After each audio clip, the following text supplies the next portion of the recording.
Magandang araw sa inyong lahat. Ako si Harold James Marino, and today I'm honored to share with you a topic that has played a major role in shaping the lives of millions of Filipino farmers. So ano nga ba ang pag-uusapan natin ngayon? Walang iba kundi ang Republic Act number 3844 or the Agricultural Land Reform Code. So what is Republic Act number 3844 or Agricultural Land Reform Code? So Republic Act number 3844, also known as Agricultural Land Reform Code, was enacted in 1963 during the administration of President Diosdado Macapagal. It aimed to abolish the unfair tenancy system and replace it with a leasehold system that gave farmers greater rights and opportunities to own the land they tilled. This law marked a major step toward achieving social justice and improving the lives of Filipino farmers.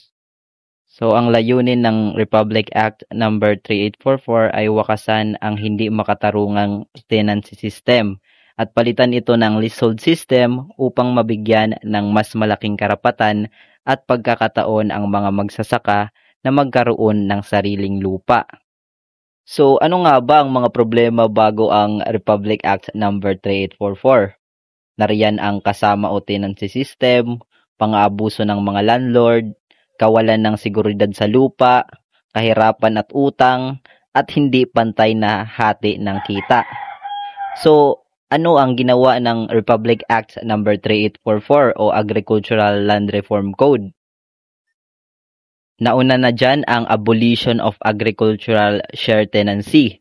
The old share tenancy system, where farmers gave part of their harvest to landowners, is abolished because it is unfair. So, nabanggit ko kanina na isa sa problema bago ang Republic Act 3844 ay ang share tenancy system. Bakit ito naging problema? Kasi ang share tenancy system ay isang sistema na kung saan ang magsasaka ay nagbibigay ng kalahati ng kanyang ani sa may-ari ng lupa. Halimbawa, ako ay magsasaka. Tapos, kada ani ay nagbibigay ako ng kalahati ng aking ani sa may-ari ng lupa. So, kung ikaw ang magsasaka, ikaw ang naghirap, ikaw nag-ani. So, pag anihan, kalahati agad ang nawawala sa'yo. So, hindi talaga makatarungan ang ganong sistema. Kaya inalis ito ng Republic Act number 3844 or the Agricultural Land Reform Code. So ano ang pinalit sa agricultural share tenancy? So tatalon tayo sa number 2, establishment of agricultural leasehold relation. So a leasehold relation is created by law or agreement where the farmer pays a fixed rent to the landowner instead of sharing harvest. So, ang leasehold relation ay isang ugnayan ng magsasaka at may-ari ng lupa na kung saan ang magsasaka ay nagbabayad na lamang ng upa o fixed rent sa may-ari ng lupa at hindi na ang paratay ng ani. Halimbawa, si Sir Nico ang magsasaka. So, kada ani ay magbabayad na lamang siya ng, hindi kada ani, kada taon ay magbabayad na lamang siya ng fixed rent sa may-ari ng lupa na kanyang pinag-aanihan o pinagsasakahan. Ito ang pinalit ng Republic Act number 3844C sa share tenancy system. Pinalit ang leasehold relation. So, who are the parties to agricultural leasehold relation? Sa number 3, meron tayong parties to agricultural leasehold relation. Only the landowner or the lessor and the farmer who personally cultivates the land or the lease are part of this relation. So, tanging ang may-ari lamang ng lupa at ang magsasaka ang pumasok sa leasehold relation at hindi ang ibang tao. So kanina nabanggit ko rin na ang isa sa problema bago ang Republic Act number 3844 ay kawalan ng seguridad sa lupa. So ano ang ginawa ng Republic Act 3844 para solusyonan ito? So mayroon tayong tinatawag na tenure of agricultural leasehold relation. Number 4. Once established, the farmer has the right to continue working on the land and cannot be removed as long as the leasehold agreement is in effect. So, nung naitatag ito, nagkaroon na ng karapatan ang magsasaka na magpatuloy sa pag-aani hanggat wala siyang nilalabag sa kasunduan. So, noon nung wala pa ang Agricultural Reform Code ay ang ibang magsasaka ay napapaalis na lang basta-basta ng may-ari ng lupa. So, nung naitatag ang tenure of agricultural leasehold relation ay nagkaroon na sila ng seguridad sa lupa, no? Hindi na mapaalis basta-basta ang magsasaka hanggat epektibo pa ang kasunduan. Halimbawa, si Sir Nico, siya ang may-ari ng lupa at ako ang magsasaka. So, kahit ibenta ni Sir Nico ang kanyang lupa, ay may karapatan pa rin akong magpatuloy sa pagsasaka. Hi everyone, I am Dinely Yugoy Serda. Let's dive on the next topic about extinguishment of leasehold relation. So first, let me explain kung ano nga ba ang leasehold relation. A leasehold relation is the legal relationship between the landowner and the tenant farmer. So in this setup, the tenant is allowed to use and cultivate the land owned by someone else in exchange for paying less rental or a fixed amount, not a share of the harvest. Ang leasehold relation ay natatapos lang sa ilang sitwasyon. So first, kung iniwan ng tenant o magsasaka ang lupa nang hindi alam ng landowner. Second, kung kusang isinuko ng tenant ang lupa at nagsulat ng notice for 3 months bago ito gawin. So, pangatlo, kung walang kapalit o successor kapag namatay o hindi na kaya magtanim ng tenant.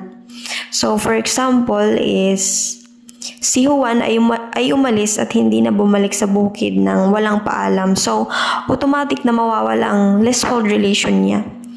Pero kung nagsulat siya ng letter at sinabing isusuko niya ang lupa pagkatapos ng 3 months, legal iyon. Next topic is about the death or incapacity of the parties. So, ang leasehold relation ay hindi nawawala kahit mamatay o magkasakit ang magsasaka. So, kapag nangyari ito, pwedeng ipagpatuloy ng kapalit tulad ng asawa, pinakamatandang anak o susunod na anak ayon sa edad. Dapat pumili ang landowner ng kapalit sa loob ng 1 buwan. Ang kontrata ay tuloy at saklaw pa rin ng mga tagapagwana ng parihong panig. So halimbawa, kung si Juan, pwedeng ipagpatuloy ng kanyang asawa ang pagtatanim sa lupang inupahan niya. Basta siya mismo ang magtatrabaho doon. So now, I will be discussing about lessee's right of redemption and lessee's right of preemption. So first, about lessee's right of redemption. Kung ibinenta ng landowner ang lupa nang hindi alam ng tenant, may karapatan ng tenant na bilhin ito pabalik sa makatarungang presyo. So kung maraming tenant sa isang lupa, bawat isa ay pwedeng bilhin ang lupa o party na nasa kanya. Kailangan itong gawin sa loob ng 2 years mula nang mairehistro ang bintahan at may prioridad ang tenant kaysa sa ibang gustong bumili. So halimbawa, ibininta ng may-ari ang bukid kay Mr. X nang hindi alam ni Mang Lito, ang tenant. May karapatan si Mang Leto na bilhin muli ang lupa sa parehong presyo o makatarungang halaga, basta't gawin niya ito sa loob ng 2 taon. Ang lessee's right of preemption naman, kapag gusto ng landowner na ibenta ang lupa, unang may karapatan bumili ang tenant bago ito ialok sa iba. Ang presyo ay dapat fair o makatarungan. So kung maraming tenant, pwede lang nilang bilhin ang parte ng lupang kanila mismong sinasaka. Kailangan nilang magpasya sa loob ng 90 days matapos matanggap ang written notice. So halimbawa, sinabi ni Aling Rosa ang landowner na ibebenta niya ang lupa kay Mr. Cruz. Pero dahil si Mang Mario ang tenant, siya muna ang may karapatang bumili kung gusto niya, basta't magdesisyon siya sa loob ng 90 days. Dito naman tayo sa Agricultural Leasehold Contract General. Ang kontrata sa pagitan ng landowner at tenant ay dapat pakatarungan at ayon sa batas. Hindi pwedeng magkaroon ng mga kondisyon na labag sa moral o public policy. Ang kontrata ay valid kung lumagpas ang renta sa legal limit, pinagbabayad ang tenant ng sobra para sa gamit ng landowner, halimbawa hayop or yung mga tolls na ginagamit. Pinipilit siyang magtrabaho o magbayad ng dagdag sa renta. Tapos hindi pwedeng bayaran ng produkto o utang na sapilitan. So for example, kung pinapabayad ni Don Pedro si Mang Tomas ng 10 sako ng palay bilang renta, kahit ang batas ay nagsasabing 5 lang dapat, invalid iyon dahil sobra sa legal limit. The form and registration of agricultural leasehold contracts. This is about how agreements between a landowner and a tenant farmer are properly made, registered, and protected under the law. First, let's talk about the form and registration of contracts. Should the parties decide to reduce their agreement into writing?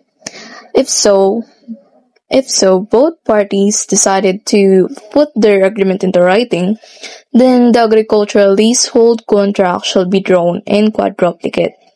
So this means that the contract shall have 4 copies, because later on it will be divided and will be given to the lessor, which is the landowner, and the lease, which is the tenant, and to the other organization that are involved in this contract or agreement. It should be written in a language or dialect that the lease understand and must be signed or thumb marked by both parties, each with 2 witnesses. So this means that the lessor and the lease, or also known as the tenant, shall have each one of them have a witness of their own.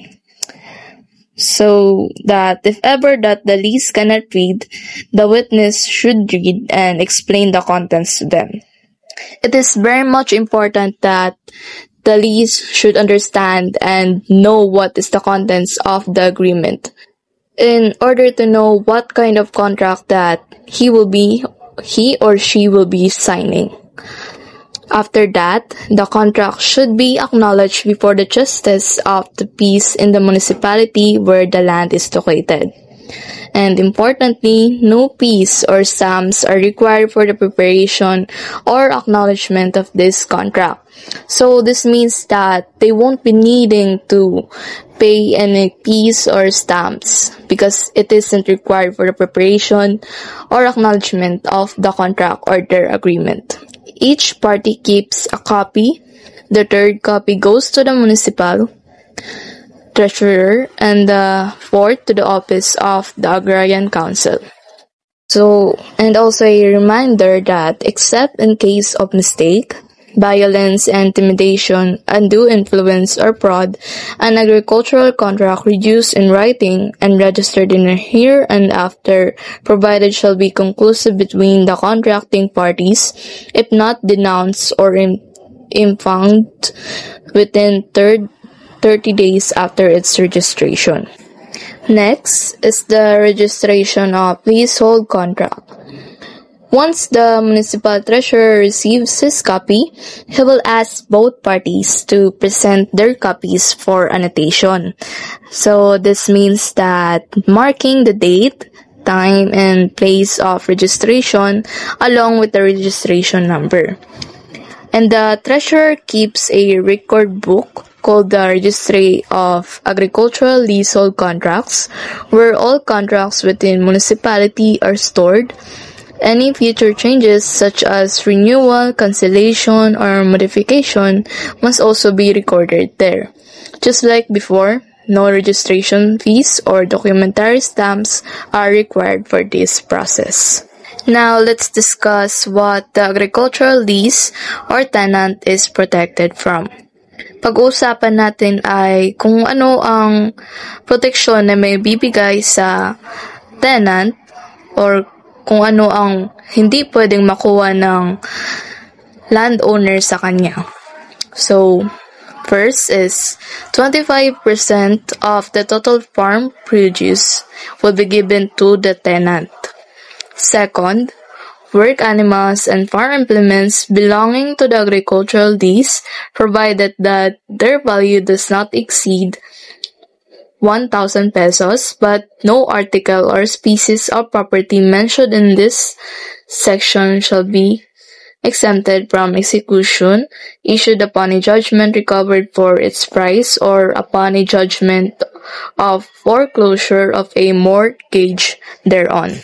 So, which means that ang mga hayop o kagamitan sa bukid na nakakalaga ng hanggang 1,000 ay magiging sa tenant na rin. Hindi na mapupunta sa landowner.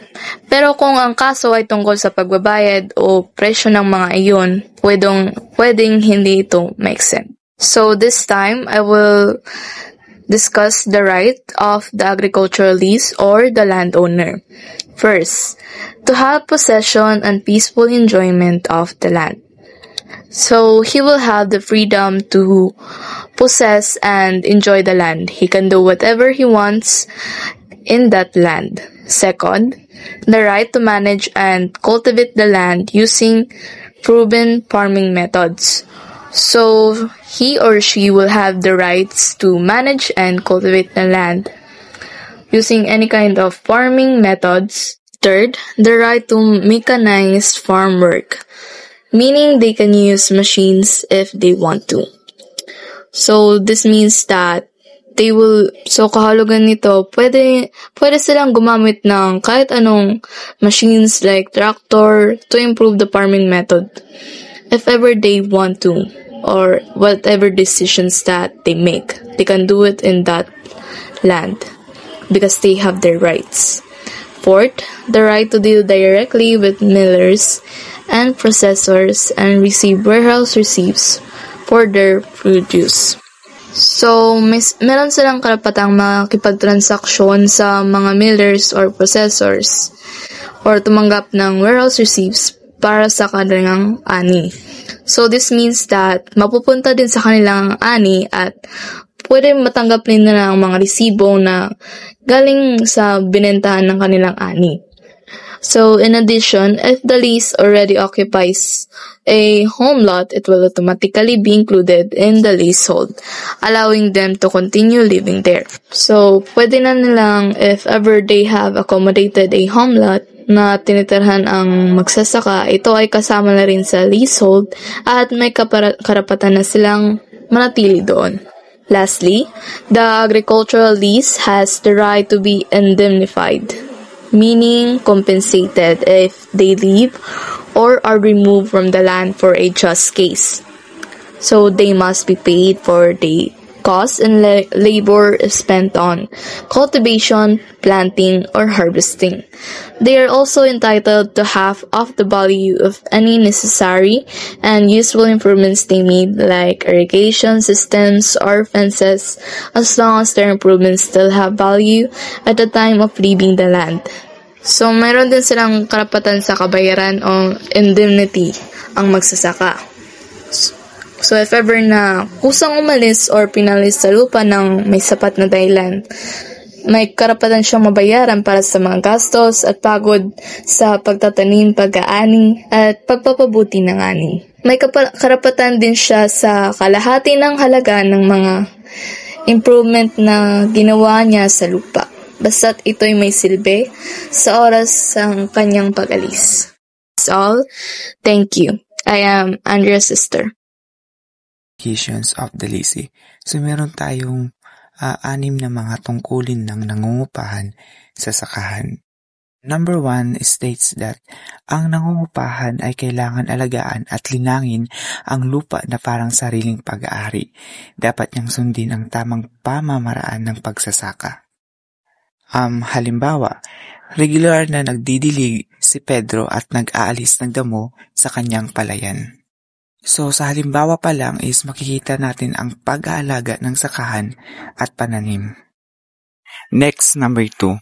So sinasabi dito, kung may nangyayaring paninira o paglabag sa lupa, kailangan itong ipaalam agad sa may-ari.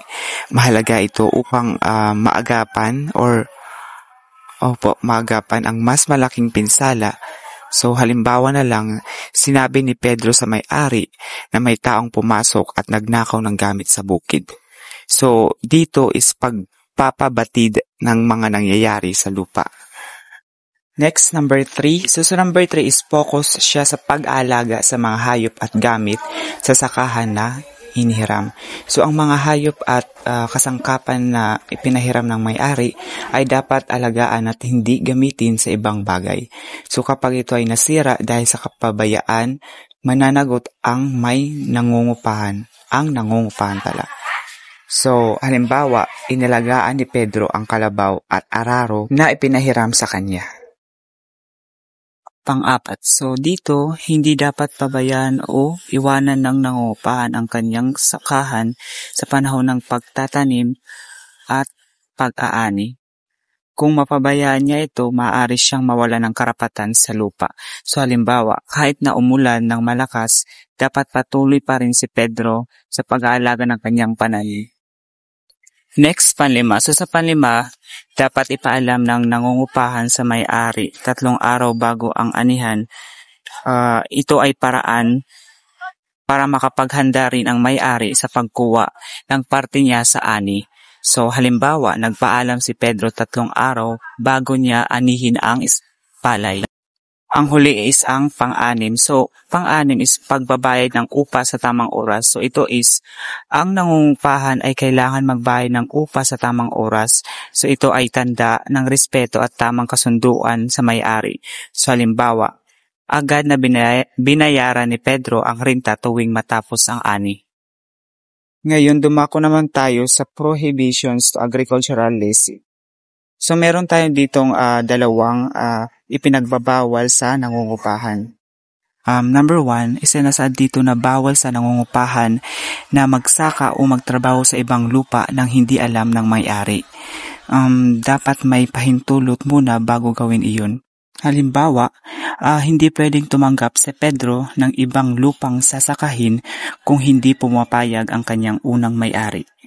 Number 2, so dito naman is bawal kumuha ng kapalit o ibang taong magsasaka sa lupaing inuupahan niya nang walang pahintulot ng may-ari.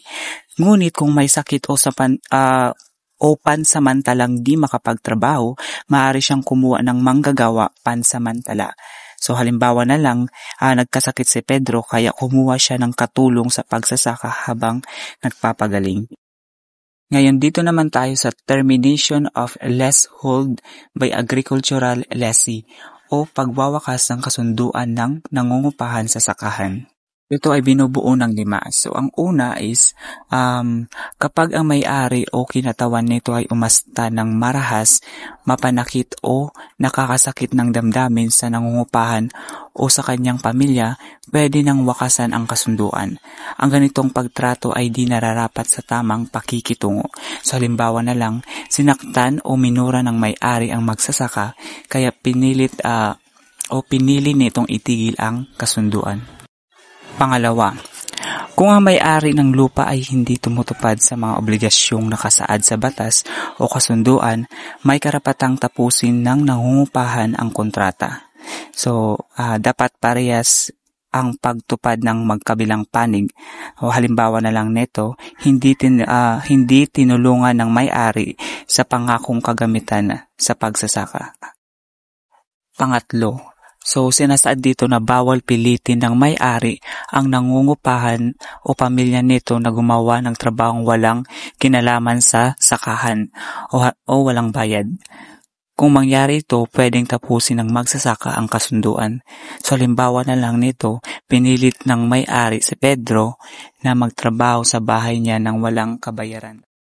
Next is yung pang-apat. So sa pang-apat, isinasaad dito na kung ang may-ari o kinatawan nito ay gumawa ng krimen laban sa nangungupahan o pamilya niya, maaring tapusin ang kasunduan. Ito ay para maprotektahan ang kaligtasan at karapatan ng magsasaka. So halimbawa, sinaktan ng may-ari ang anak ng nangungupahan kaya pinili nilang umalis na lang. Ang huli or ang panglima. So sa panglima naman, dito, kung sa tingin ng nangungupahan ay may mas mabuting pagkakataon pa sa kanya at pamilya, maaari niyang kusang isuko ang lupa. Hindi ito labag sa batas kung ginagawa ng maayos. So halimbawa, tinanggap ni Pedro ang alok na mas magandang lupang masasaka kaya't kusang iniwan ang dating lupain. Ngayon naman is dito naman tayo sa rights of the agricultural lessor. So dito naman is binubuo ito ng 4 ng mga karapatan ng may-ari ng sakahan. So sa number 1 or sa una, may karapatan ang may-ari na alamin kung sinusunod ng nangungupahan ang kasunduan at batas. Ginagawa ito upang matiyak na maayos ang pagsasaka. Halimbawa, dumadalaw ang may-ari sa sakahan upang tingnan ang kalagayan ng mga pananim. Next, sa pangalawa. So sa pangalawa ay sinasaad dito na maaaring magmungkahi ang may-ari ng pagbabago sa uri ng pananim o paggamit ng lupa, basta't sang-ayon ito sa korte kung may pagtutol. Layunin nito ang kabutihan ng parehong panig. So halimbawa na lang, inimungkahi ng may-ari na palitan ang palay ng mais dahil mas angkop ito sa lupa. Sa pangatlo. So sa pangatlo, sinasaad dito na maaaring hilingin ng may-ari na gamitin ng magsasaka ang tamang paraan ng pagsasaka upang mapanatiling mataba ang lupa. Dapat isa lang alang dito ang kakayahan at pinansyal ng kalagayan ng magsasaka. Sa halimbawa, hinihikayat ng may-ari si Pedro na gumamit ng organikong pataba para mapangalagaan ang lupa. Next is yung panghuli. So sa panghuli naman is sinasaad na pinapayagan ang may-ari ng lupa na isanla o ipangutang ang inasahang bayad sa renta ng lupa. So ginagawa ito kung kailangan niya ng dagdag na pondo o puhunan. Halimbawa, isinangla ng may-ari ang inasahang renta mula sa kanyang lupa upang makakuha ng puhunan The obligation of the agricultural lessor. The first one is, the lessor must allow the lessee to peacefully use and cultivate the land. Ibig sabihin, dapat payagang gamitin ng magsasaka ang lupa nang walang storbo o panghihimasok mula sa may lupa.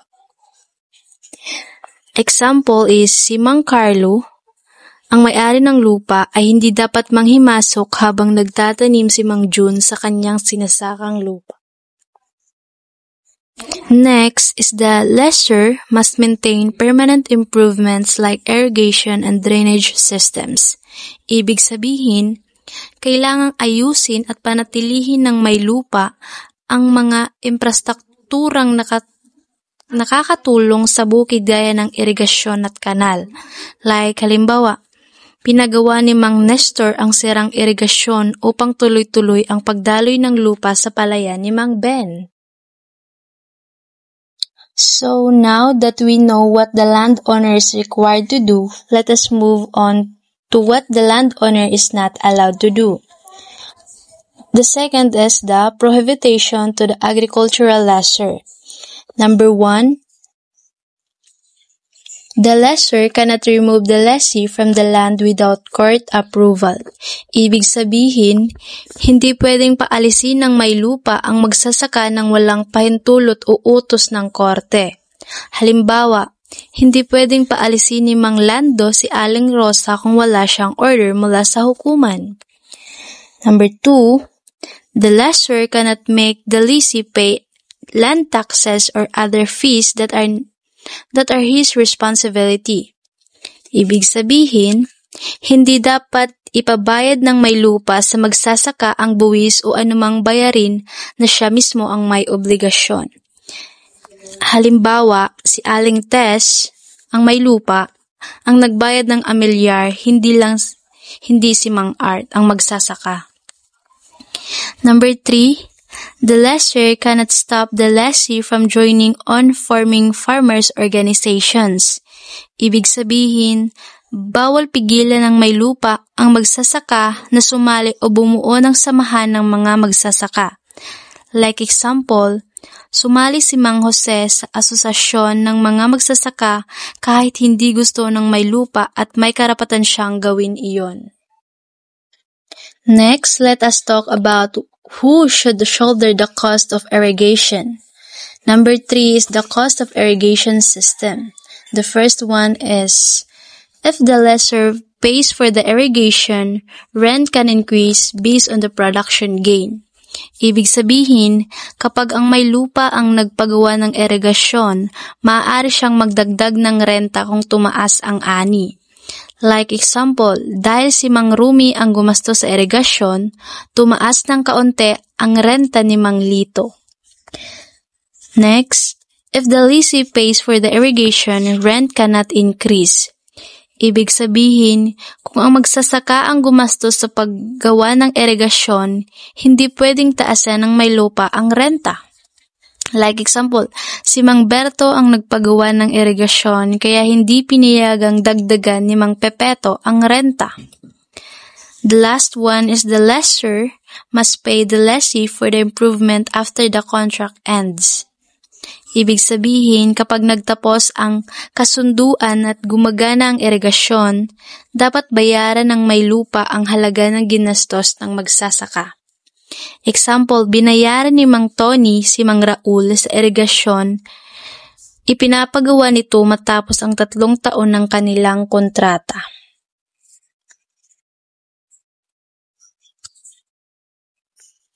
And now let us move on to how rent should be paid. Number 4 is the manner, time, and place of rental payment. The first one, rent can be paid in money, in produce, or both after harvest.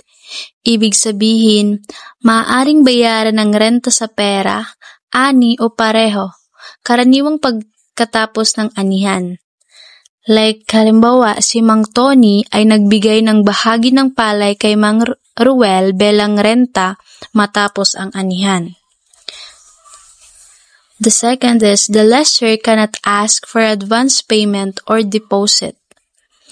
Ibig sabihin, hindi pwedeng hingan ng paunang bayad o deposito ang magsasaka bago pa man siya makaani. Example, hindi pinilit ni Mang Leo si Mang Chris na magbayad ng renta bago ba siya makapag-ani. The last one is the lessor only has a lien over part of the harvest equal to the rent due.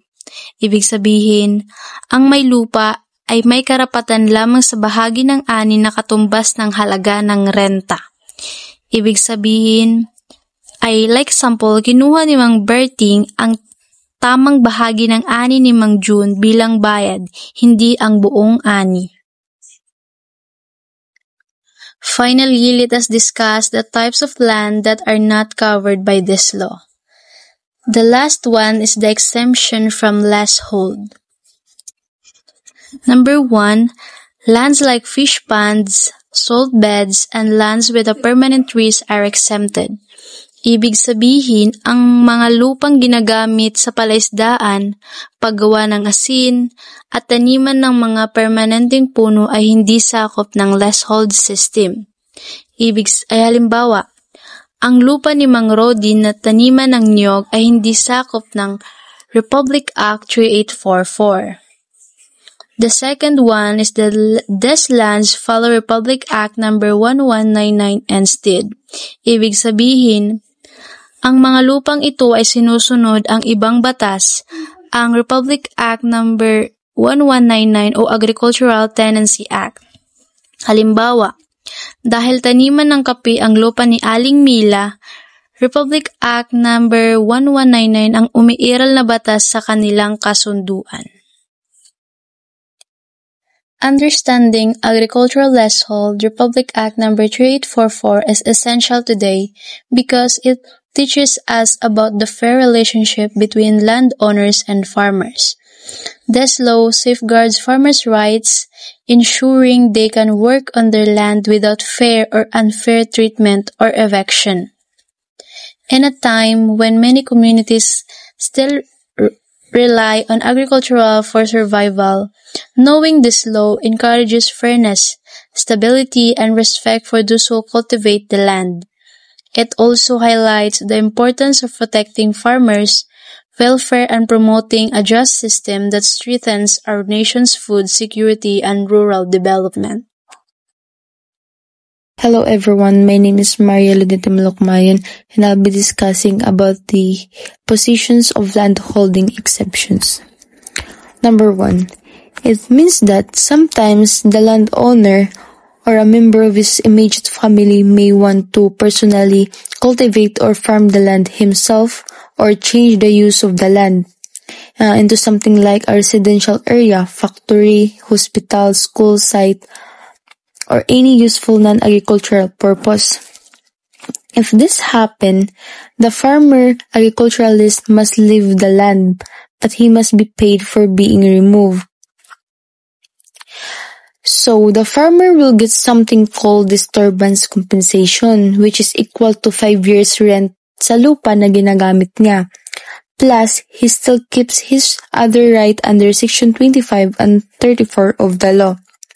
So parang payment ito for being forced to leave at para may pang-start siya ulit somewhere else. Pero kung yung lupa ng owner ay maliit lang like 5 hectares or less, hindi na kailangan magbayad ng 5 years rent si landowner. Instead, the farmer should be given at least 1 agricultural year's advance notice bago siya palisin. Meaning, the farmers gets enough time to prepare bago siya maalis sa lupa. Now, if si landowner sinabi niya na ako nang magfa-farm pero after 3 years hindi naman niya tinaniman, or kung sinabi niya I'll convert it into a house or school pero after 1 year wala pa rin siyang ginawa, then the law will assume na nagloko siya or acted in bad faith.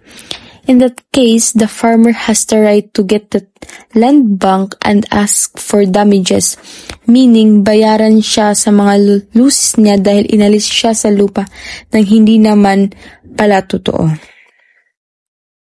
The second one, it means that if a farmer doesn't follow the rules in their agreement or breaks the law about farming, then that's the problem. But if the reason they couldn't follow the rules is something they can control, like a typhoon, flood, earthquake, or other natural disaster, then it's not their fault. For example, let's say the farmer promised to take care of the land and plant crops. If the farmer got lazy and didn't plant anything, that's the farmer's fault. But if a strong typhoon destroyed the crops, that's not the farmer's fault because it's something they couldn't stop. The third one, if a farmer is allowed to use the land only for a certain purpose, for example, to plant rice, when they must do only that. If the farmer uses the land for something else like planting mango trees or building a house when that wasn't part of the agreement, then the farmer broke the rule. For example, let's say the landowner and the farmer agreed. You can use my land to plant corn, but instead the farmer decided to plant bananas or build a pig farm or turn the field into parking lot. Then, number 4, this means that the farmer must follow the right and proven ways of farming, the methods that experts or the government say will make crops grow healthy and the land stay good. If the farmer does not follow these correct farming methods, like planting or watering the wrong way, and his farm doesn't produce well because of that, then he is not doing his duty properly. This can be the reason for him to lose the right to use the land, because he didn't take good care of it the right way. For example, experts say to plant rice in straight row and water it daily. But a farmer ignores it, plant carelessly, and the crops die. That's his fault. Number 5. It means that If the land or any important or permanent structures on it gets badly damaged, destroyed, or ruined, and it happened because of the farmer's carelessness or fault, then that's a big problem.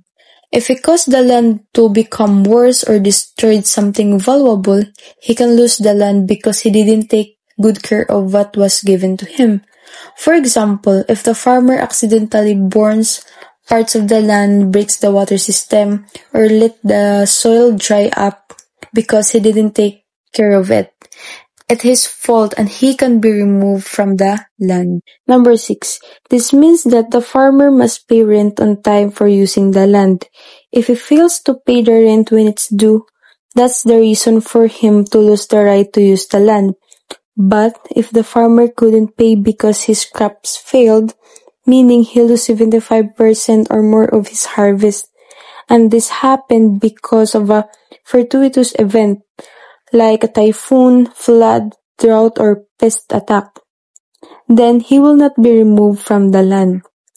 Even though he doesn't lose the land, he still owes the rent for that crop.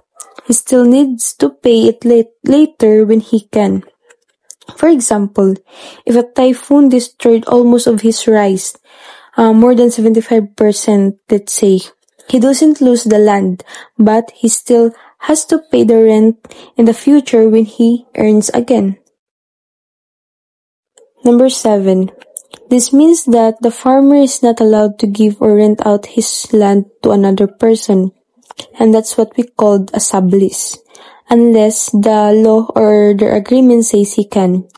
If he lets another person use or manage the land without permission, that is against the rules and he can lose the lands.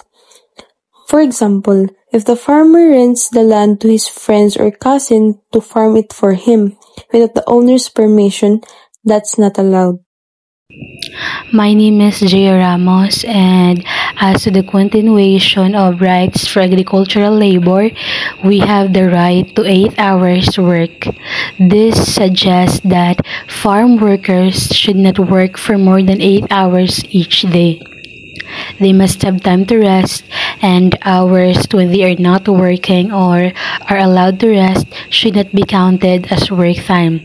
Gayunpaman, kung may emergency tulad ng sunog, baha o bagyo, maaaring magtrabaho ang mga manggagawa ng lampas sa 8 oras basta't may dagdag na sahod na hindi bababa sa 25% ng kanilang regular na bayad.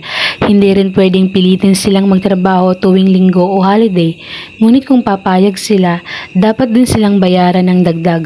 Pinoprotektahan ng batas na ito ang mga manggagawa laban sa labis na trabaho at tinitiyak ang patas na bayad. Next is the right of action for damages. This article says that if a farm worker gets injured or dies while doing their job, they or their family can take legal actions to ask for compensation or payment from the employer. Nangangahulugan ito na mayroon silang karapatan na protektahan at suportahan kung mangyari ang mga aksidente habang nagtatrabaho.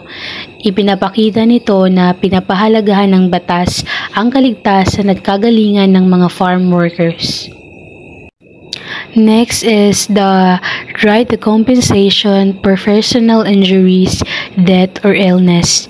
If a farm worker gets sick, injured, or dies while working, the employer must give a proper compensation as required by law.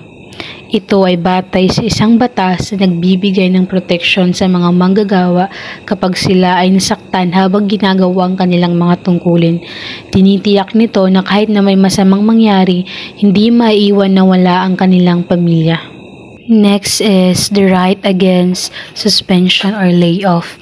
This explains that no farm worker should be suspended or removed from their job without a just or valid reason. Kung ang isang manggagawa ay tinanggal ng hindi patas, maaari nilang iulat ito sa Court of Agrarian Relations. Kung nalaman ng korte na hindi makatarungan ng pagsuspende o pagtanggal, ang manggagawa ay dapat ibalik sa trabaho at bayaran ng sahod na nawala sa kanila. Tinitiyak ng batas na ito na ang mga manggagawa ay tinatrato ng tama at hindi tinatanggal sa trabaho ng walang dahilan. And last is the distribution of agricultural lands of the public domain. This talks about how public agricultural lands are to be given to farmers. The President of the Philippines can reserve public lands and make them available for distribution. Ang mga lupain ito ay susukatin, hahatiin at ibibigay sa mga magsasaka sa pamamagitan ng Land Bank and Land Authority upang ang bawat magsasaka ay magkaroon ng sariling lupang pinagtatrabahuan at tinitirhan. Nakakatulong ito na mabawasan ang kahirapan sa mga magsasaka at nagbibigay sa kanila ng pagmamayari sa lupang kanilang pinaghirapan.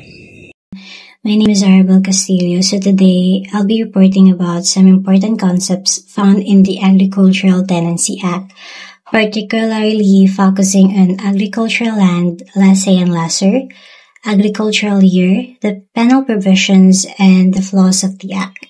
So let's start. Agricultural land. Agricultural land means any land devoted to any kind of growth, including croplands, salt beds, fish ponds, idle or abandoned lands. Sa madaling sabi, ito yung mga lupa na ginagamit para sa pagtatanim o anumang uri ng production sa agriculture. So basically, kung ginagamit ang lupa sa pagtubo, pag-ani ng halaman, pasok na siya sa tinatawag nating agricultural land. Agricultural lessee and lesser. Lessee is a person na nagtatanim o nagsasaka sa lupang pag-aari ng iba, with the owner's permission, of course. He cultivates the land and pays either with money or with part of his harvest. Sa madaling sabi, siyang tenant or magsasaka. On the other hand, the lesser is a person or owner of the land. Pwedeng natural person or judicial, like a company who allows the lessee to use the land for farming in exchange for a certain payment. Next is the agricultural year. This means the period of time required for raising a particular agricultural product. Kasama na rito ang paghahanda ng lupa, pagtatanim, pag-aani at threshing or pagproseso ng ani. Depende ito sa uri ng tanim. For example, ang palay, kung 2 beses nag-aani sa isang taon, yung agricultural year ay mula sa unang pagtatanim hanggang sa susunod na harvest. So, hindi laging kapareho ng calendar year. Pwedeng mas maiksi o pwedeng mas mahaba. Penal provisions. Ito yung mga parusa or penalties kapag may lumabag sa mga batas ng code. Halimbawa, kung may nag-violate ng sections 13, 27, or 31, pwede siyang pagmultahan ng hanggang 1,000 or makulong na hanggang 1 taon, or pareho. At kung kumpanya naman, liable manager or ang administrator. Pangalawa, kung may nagpilit na pumasok sa illegal share tenancy contract, may multa na hanggang 5,000 pagkulong ayon sa revised penal code. Pangatlo, nagsumite po sa FLAG, may fine na hindi bababa sa 1,000 or imprisonment up to 1 year. At pangapat, kung willful violations ng Section 4041, mas mabigat ang fine of at least 100 but not more than 1,000 and imprisonment. Finally, let's talk about the flaws or mga kahinaan ng Agricultural Tenancy Act. Una, sabi dito, maraming miyembro ng Kongreso noon ay mga landowners din, kaya hindi nila sinuportahan ang batas ng buo. Hindi sila gumawa ng law para pondohan ng programa. At dahil dito, limitado lang ang implementation sa mga probinsya ng Bulacan, Tarlac, Pampanga, Nueva Ecija, Pangasinan, Occidental Mindoro, Misamis Oriental, at Camarines Sur lang ito na ipatupad. At ilan lang ang nakinabang, around 7,466 farmers, exact. Pangalawa, ang saklaw ng batas ay para lang sa rice and corn lands, hindi kasama ang taniman ng sugarcane, coconut at iba pang crops. So madaling nakaiwas ang ibang landowners. Lilipat lang sila sa ibang pananim para hindi saklaw ng batas. At pangatlo, walang malinaw na sanctions o parusa sa mga nag-evade ng batas, tulad ng paglilipat ng lupa sa pangalan ng kamag-anak para hindi mapasailalim sa land reform. Ito ang naging paraan ng pagsabotage sa layunin ng batas na dapat sana ay magbibigay ng pantay na pagmamay-ari ng lupa sa mga magsasaka. Sir, tapos na po.